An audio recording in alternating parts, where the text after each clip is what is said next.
Elihu McBride. This is going to be short and sweet today because I've had a headache all day and it's making me sad and not very energetic. Sorry about it. Thank you for my awesome River Song Journal spoilers book. It has the perfect place on my shelf next to my TARDIS teacup, so excellent gift giving. I was a little bit confused when it arrived because it had an Italian address on it. I'm like, I don't know anyone in Italy. And then it was wrapped in Italian newspaper and it was just like a puzzle. There was actually no kind of note inside saying who it was from, so it might not even be from you. Huh. Okay.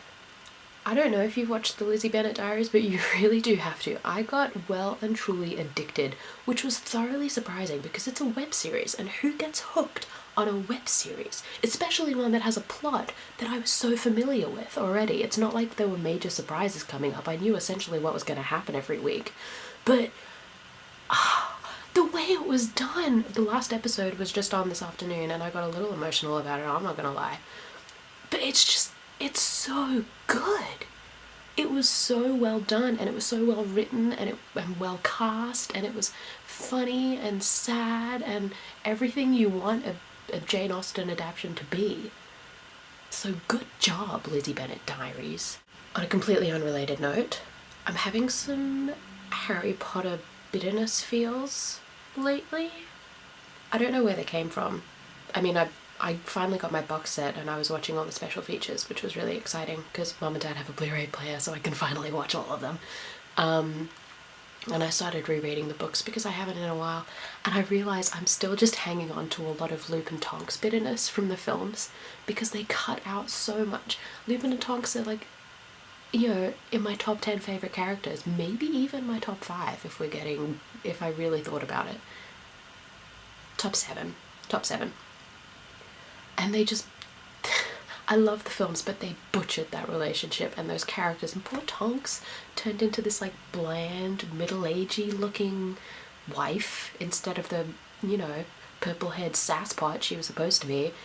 And Lupin, they cut my favourite potential scene for Lupin in the 7th book when he goes to the house and they find out that Tonks is pregnant and Lupin's leaving and he flips out because he's terrified of like the wolf baby that she's gonna have.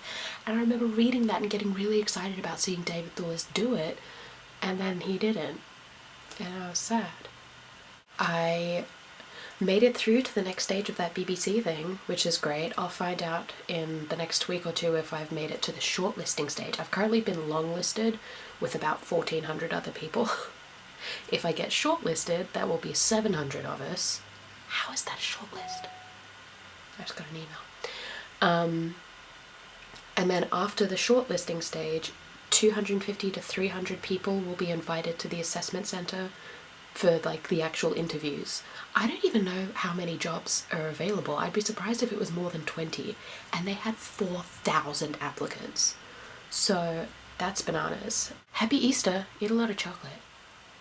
I'm excited. I'm making cake pops for Easter Sunday. We're going to my Aunt Carlene's and I'm making cake pops. She got me one of those machines for my birthday which like cooks them in the perfectly round balls, which is great because mine are always like flittering. So I will see you next week.